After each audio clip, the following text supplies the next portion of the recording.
Bismillahirrahmanirrahim. Assalamualaikum warahmatullahi wabarakatuh.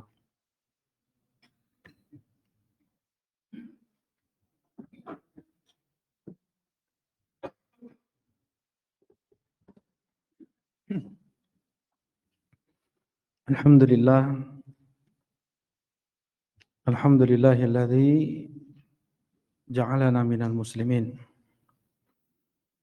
Walhamdulillahilladzi ja'alana fi zumratis salafiyyin. Walhamdulillahilladzi jitabana bil iman wastafana bil islam wa ja'alana min ummati Muhammad sallallahu alaihi wa ala alihi wasallam.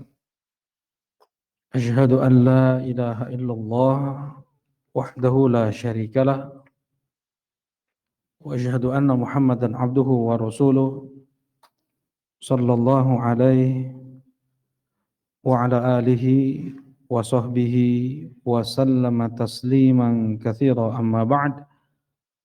Qala Allah ta'ala fil Qur'anil Karim, ya ayyuhalladzina amanu taqullaha wa qulu qawlan sadida yuslih lakum a'malakum wa yaghfir lakum dhunubakum wa may yuti'illaha wa rasulahu faqad faza fawzan 'azima.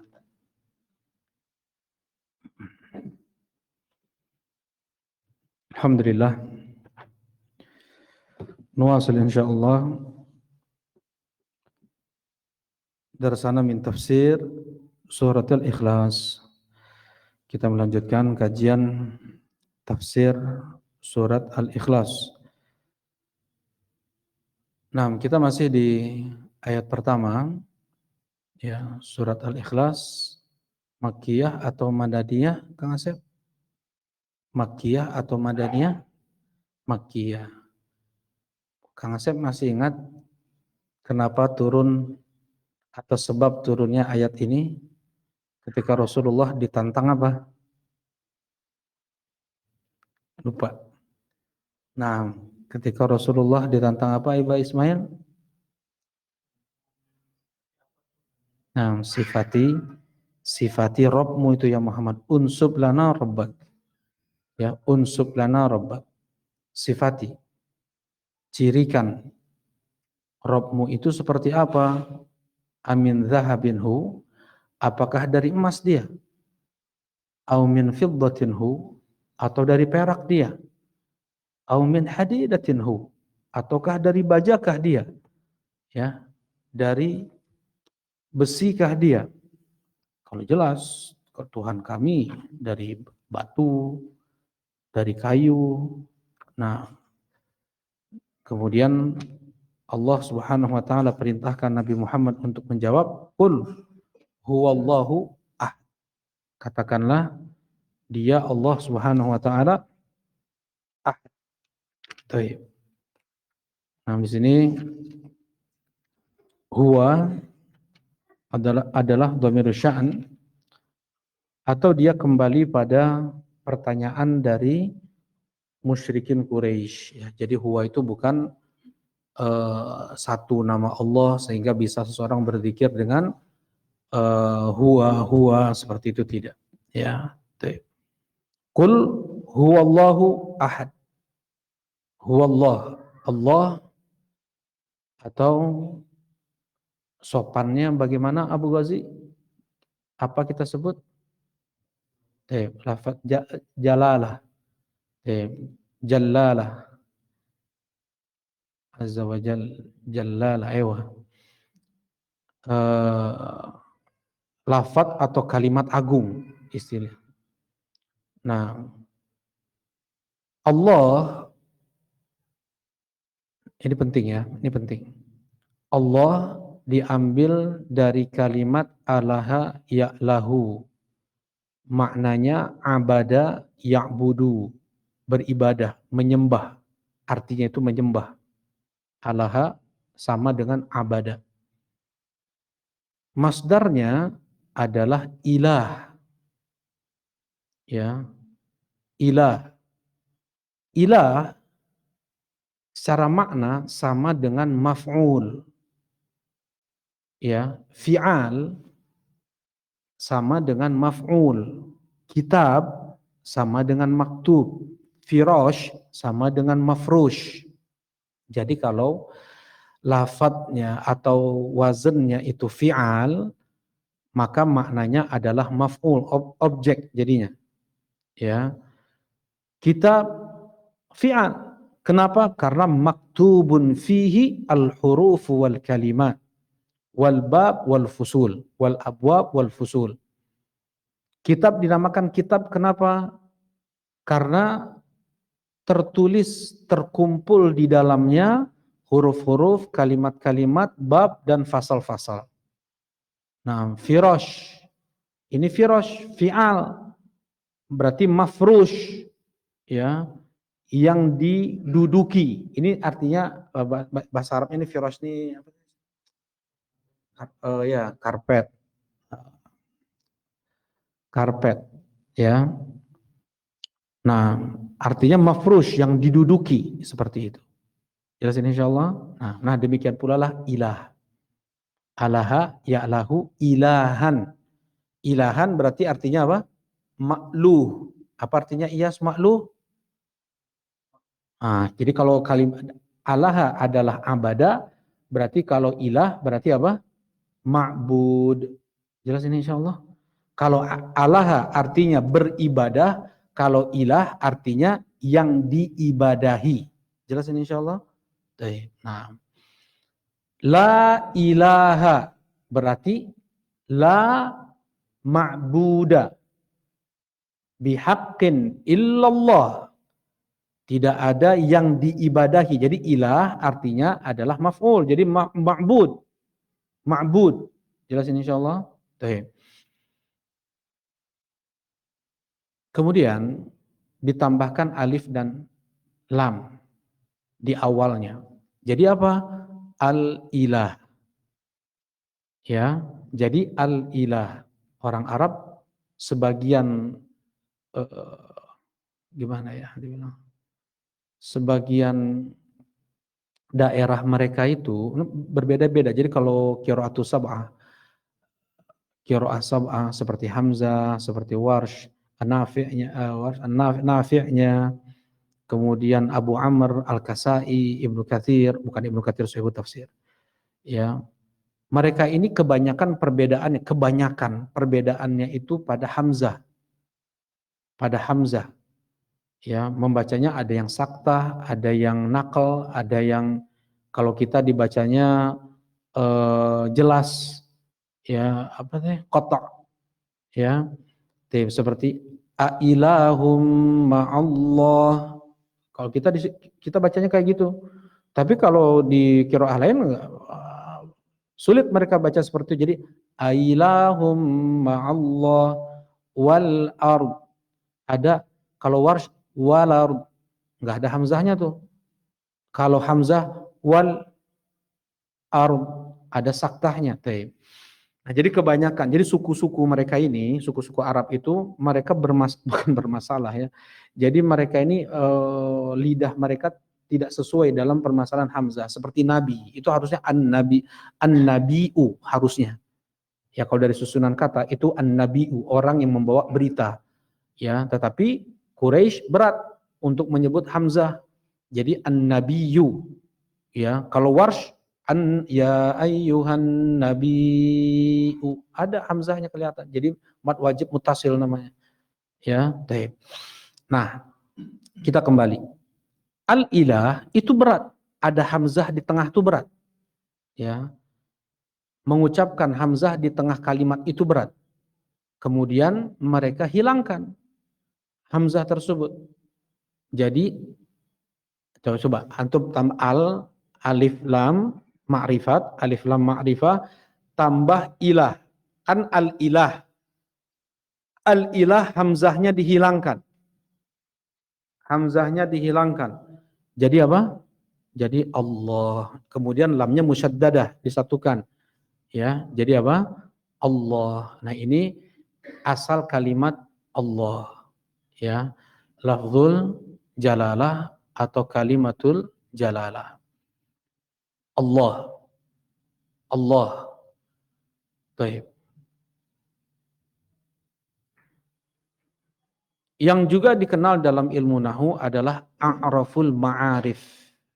A'raful ma'arif. Ma'rifat yang paling ma'rifat. Nama yang paling terkenal di alam semesta ini. Nama yang paling terkenal di alam semesta ini adalah Allah. Ya, yang kedua apa? Yang kedua apa? Yes. Mana yang bahasa Arab? Guru-guru bahasa Arab. Abu Hasan yang kedua apa, Abu Hasan? Yang paling terkenal nih nama apa? Bukan. Yang paling terkenal ma'arif kan adalah alam ya. Yang paling terkenalnya adalah Allah. Setelah itu apa? Yang keduanya? Jazakallah khair, betul. Domir yaitu kata ganti yang kembalinya ke Allah. Jelas ini? Ya, kata ganti yang kembalinya ke Allah itu adalah a'raful ma'arif kedua. Barakallahu fikum. Qul huwallahu ahad. Jadi kalau dibilang Allah, nggak ada lagi orang tahu kecuali Dia yang mencipta alam semesta. Nanti kita bahas. Nanti akan kita bahas. Ya. Qul huwallahu ahad. Nah, ahad fi rububiyatihi wa ahad fi uluhiyatihi wa ahad fil asma'i wa sifat. Mana dalilnya Rasulullah nggak pernah ngebagi tauhid menjadi 3, menjadi 2, nggak pernah Rasulullah bilang kayak gitu. Ya, kalau ulama dulu sebagian tauhid terbagi menjadi 2. Ada tauhid at-talab wal qasd, yang kedua at-tauhid al-ma'rifah wal isbat. Tauhidul ma'rifah wal isbat, ya, yang pertama tauhidut talab wal qasd. Nah, tauhidut talab wal qasd, tauhid meminta dan bermaksud, ya, maksudnya adalah tauhidul uluhiyah. Jadi kayak gini. Apa sih ibadah itu yang kita kerjakan ini? Entah ibadah yang kita lakukan kepada Allah itu 2. Ada kepada, ada untuk. Jelas ini? Ada kepada dan ada untuk. Nah, karena itulah dua kalimat ini dipecah oleh ulama untuk kalimat tauhid al-uluhiyah. Ada kepada dan ada untuk. Kita berdoa kepada Allah, walaupun tercakup untuk juga ya. Kita berdoa kepada Allah, istighosah kepada Allah, isti'adzah kepada Allah, minta pertolongan kepada Allah, berdoa kepada Allah, minta ghaus ya kepada Allah, minta isti'adzah perlindungan kepada Allah. Jelas ini kepada kan begitu ya. Kalau kita puasa nih, puasa berkurban ya, berkurban kemudian sedekah itu untuk Allah. Itu untuk Allah. Kita persembahkan itu hanya murni, jernih, bersih hanya untuk Allah. Enggak boleh ada kotoran riya, enggak boleh ada kotoran sum'ah. Nah, jadi ada al-talab wal qasd namanya. Itu inti dari tauhid al-uluhiyah. Kembali kedua hal ini. Ya, ada yang dia persembahkan untuk siapa sih? Dia peruntukan ibadahnya untuk disebut oleh orang. Berarti riya tuh, bukan ikhlas, bukan untuk Allah. Nah, kemudian dia meminta kepada siapa? Kepada ghaib, kepada makhluk ghaib. Nah, berarti di sini bukan kepada Allah atau makhluk yang mati. Ya, baik. Nah, ini kita sekarang kemudian yang kedua, ulama dulu membagi tauhid menjadi 2. Yang pertama adalah tauhid talab wal qasd, yang kedua adalah tauhid al-ma'rifah wal isbat. Al-ma'rifah wal isbat adalah tauhid yang kita kenal dengan tauhid rububiyah dan al-asma wa sifat. Mereka gabung menjadi tauhidul ma'rifah wal isbat. Mengenal Allah dengan perbuatan-perbuatannya dan menetapkan semua nama dan sifat-sifatnya. Ini nah, kenapa para ulama membagi tauhid menjadi dua? Ada sebagian ulama membagi tauhid menjadi tiga. Rasulullah Shallallahu Alaihi Wasallam aja nggak pernah bilang kayak gitu. Tauhid terbagi menjadi tiga, nggak ada tuh. Dalam Al-Quran pun nggak ada tuh.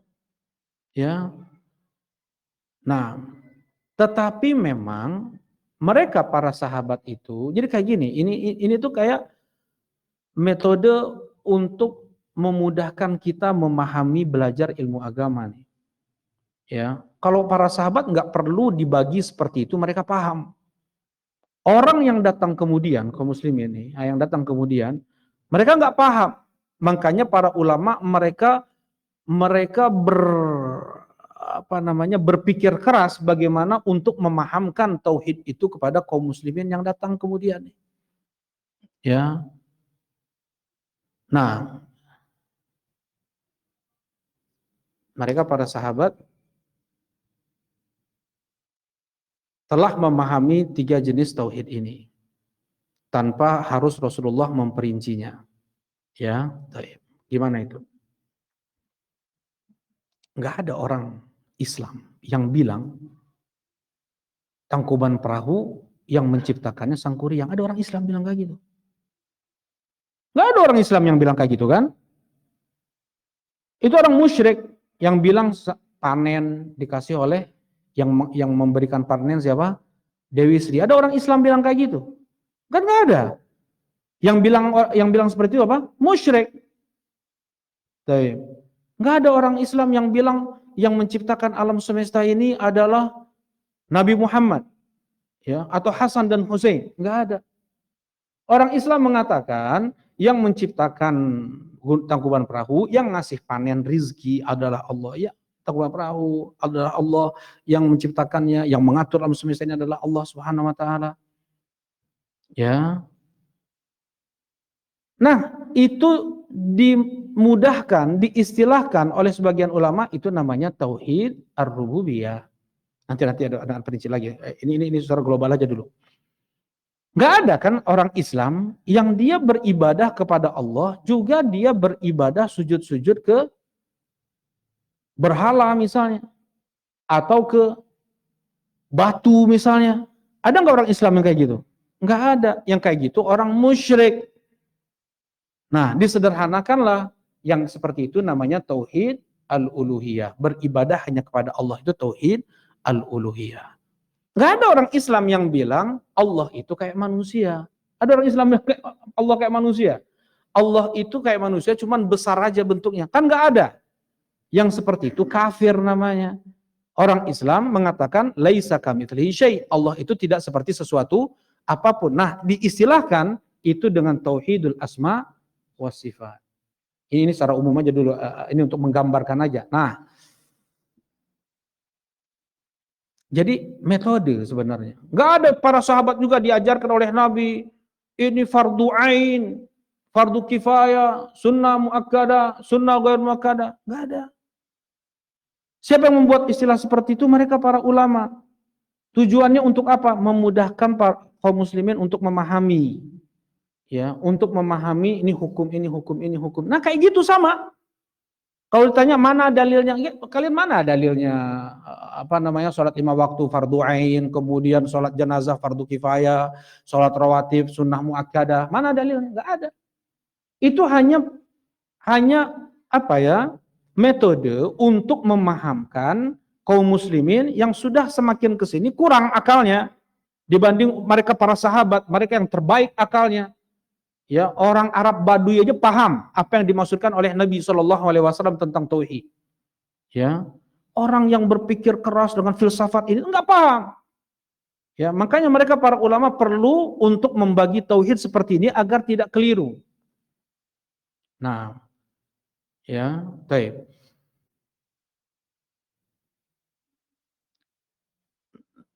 Nah, jadi kenapa para ulama membagi tauhid menjadi tiga? Tujuannya apa? Ini hanya sekedar metode. Nggak perlu kalian, misalnya nggak perlu kalian imani tauhidul uluhiyah, rububiyah, asma wa sifat. Nama-nama ini nggak perlu kalian imani.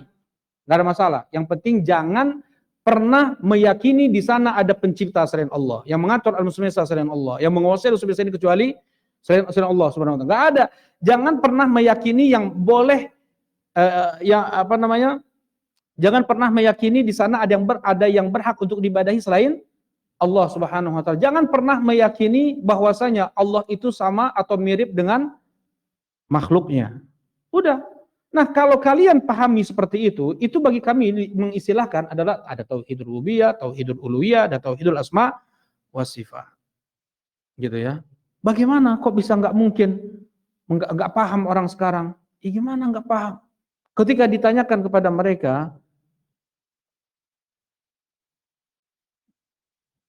yang berdoa ke kuburan nih, yang seperti itu bisa merusak tauhid.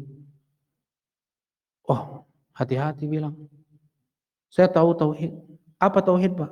Tauhid masa nggak tahu? Tauhid adalah Allah satu-satunya pencipta. Allah satu-satunya yang mengatur alam semesta. Allah satu-satunya yang mengatur alam semesta. Benar nggak yang dia bilang? Benar. Benar yang dibilang. Tapi itu yang dimaksud oleh kita bukan? Bukan itu yang dimaksud oleh kita. Makanya perlu dibedakan. Ada tauhidul rububiyah, ada tauhidul uluhiyah. Ya, dia bilang, saya percaya kok Allah satu-satu yang mencipta alam semesta ini. Saya nggak yakin sang kuryang yang bikin tangkuban perahu, Allah yang bikin. Yang ngasih rezeki pun Allah, bukan Dewi Sri. Yang menggerakkan bulan ini bukan Damar Wulan. Allah Subhanahu wa taala yang mengatur alam semesta ini. Masa saya nggak tahu tauhid katanya? Tapi dia sedang berdoa, beristighotsah, beristi'adzah, beristi'anah, bahkan berkurban untuk Nabi Muhammad lah, untuk Nabi ini, untuk wali itu. Kalau hanya sebatas pengertian tauhid yang Bapak bilang tadi, sama juga orang-orang musyrikin Quraisy pun mereka meyakini Allah satu-satunya apa? Pencipta. Allah satu-satunya mengatur alam semesta. Allah satu beri rezeki dan menguasai alam semesta. Bahkan Rasulullah aja dites tauhid rububiyahnya. Ya Muhammad, ini orang Baduy ini, datang ke Rasulullah SAW dan berkata, ya Muhammad, makanya pakai kalimat Muhammad. Atana rasuluka, telah datang kepada kami utusanmu ya Muhammad. Wa za'ama ka'annaka taz'um, wa za'ama annaka taz'um. Dia ngaku-ngaku, ngebual. Kau ngaku-ngaku. Annallaha arsalak. Allah mengutusmu. Jadi za'ama itu adalah pengakuan yang ada bohong gitu. Itu za'ama, ya. Ngaku-ngaku, dia datang ke kami ngaku-ngaku bahwasanya engkau pun ngaku-ngaku Allah ngutusmu. Kayak gitu orang Arab bilangnya ke Nabi Muhammad. Ini sudah di Sahih Muslim. Kemudian Rasulullah SAW mengatakan ajar, betul. Ya, Allah arsalani. Allah arsalak. Langsung ditanya lagi tuh coba. Kalimat ini aja, ini tadi Anda bilang kembali lagi ke qiraat tadi.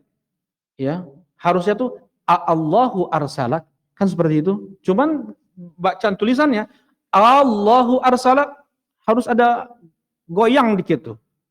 Ya, Allahu arsalak nggak bisa. Allahu arsalak nggak bisa. Allahu arsalak. Tuh. Nah, kemudian dites oleh orang Arab Baduy ini. Man khalaqas sama. Siapa yang menciptakan langit? Allah, kata Rasulullah. Man khalaqal ard. Siapa yang menciptakan bumi? Allah, kata Rasulullah. Man nasaba hadhil jibal wa ja'ala fiha ma ja'al. Siapa yang menancapkan gunung-gunung ini dan menjadikan di atasnya apa yang dia jadikan? Kata Rasulullah SAW, Allah. Fabilladhi khalaqas sama wa khalaqal ard wa nasaba hadhil jibal wa ja'ala fiha ma ja'al. Allahu arsala. Demi yang menciptakan langit, demi yang menciptakan bumi, dan yang menancapkan gunung-gunung, dan menjadikan di atasnya apa yang dia jadikan. Apakah Allah mengutusmu? Coba. Ya, apakah Allah mengutus? Maksudnya apa? Ini akidah Tauhid yang menciptakan, Allah menciptakan langit, Allah menciptakan bumi, ini udah keyakinan bahkan kaum musyrikin jahiliyah. Ya. Yang tidak kemudian dengan itu seseorang dikatakan muslim hanya dengan meyakini Allah satu-satunya pencipta. Ketika Bapak meyakini Allah satu-satunya pencipta, mengatur, memberi rizki, dan ini dan itunya, ya, tetapi masih beribadah kepada selain Allah, maka belum dikatakan muslim. Kapan jadinya jadi Islam muslim?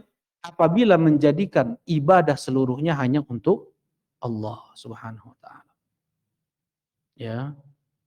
Nah, ini di kaidah pertama dalam Qaidul Arba. Sekarang nah ini maksud anak perlu para ulama mereka membagi tauhid menjadi tiga karena tidak paham sebagian orang tentang apa? Tauhid. Mereka mengira yang namanya tauhid itu Allah satu-satunya pencipta udah cukup ya. Kemudian mereka tidak memperhatikan perbuatan mereka dari doa, dari sesembelihan. Mereka bilang ini mah nggak apa-apa untuk selain Allah, bahkan lebih menantang lagi ya. Memang sebagian dai-dai mereka ini nggak ada masalah kata mereka untuk kita berkurban, berdoa kepada selain Allah. Nah ini lebih apa namanya menentang, ingkar gitu, melawan. Nah sekarang tapi udah kebayang ya insya Allah kenapa mereka para ulama untuk mereka membagi tauhid menjadi tiga. Intinya untuk memudahkan kita memahami tauhid. Ya, mereka para sahabat nggak perlu dijelaskan seperti ini udah paham. Ya, dan Allah sebutkan sebenarnya pembagian tauhid ini juga tersirat di surat Yusuf. Allah Subhanahu wa taala berfirman, di surat Yusuf, "Wa ma yu'minu aktsaruhum billah illa wa hum musyrikun." Kata Allah. Dan tidaklah kebanyakan mereka bertauhid, beriman kepada Allah, mentauhidkan Allah, tapi mereka pun musyrik kata Allah. Berarti apa? Kang Wahyu? Mereka bertauhid dalam tauhid apa? Rububiyah. Mereka musyrik dalam hal apa? Uluhiyah. Ini kata Allah di sini nih. Jelas ini ya di surat Yusuf nih. Allah menetapkan iman ada pada mereka. Mereka mentauhidkan Allah dalam hal rububiyah. Orang-orang musyrikin Quraisy ini. Tetapi mereka menyekutukan Allah, mereka itu musyrik, dihukumi musyrik karena dalam tauhid apa? Uluhiyah. Selain mereka beribadah kepada Allah, mereka juga beribadah kepada selain Allah. Nah, itulah syirik. Gimana kalau yang meyakini di sana ada pencipta selain Allah? Komodei atau gitu mah. Ya, kalau misalnya ada yang meyakini di sana ada yang standing dari ada yang sama dengan Allah, setara dengan Allah Subhanahu wa taala dari sisi sifatnya. Ini sedang turbulen pesawat nih. Dia panggil-panggil ajengannya di kampungnya, ajengan, tulungan. Berarti dia mensejajarkan ajengannya dengan Allah, Maha mendengar dan Maha kuasa. Jelas itu? Maha mendengar dan Maha kuasa. Yang seperti ini syirik, musyrik dalam hal al-asma wa sifat. Kalau dia mati, kalau udah mati nih, wah panjang lagi. Tapi sekarang kita bahas ya. Kita sekarang permudah. Ini metode saja. Tauhid terbagi menjadi tiga. Ya, Qul huwallahu ahad. Ahad fi rububiyatihi, wa ahad fi uluhiyatihi, wa ahad fi asma wa sifatihi. Apa juga ini hubungannya ini tiga tauhid ini? Waktu udah habis lagi ya. Nah,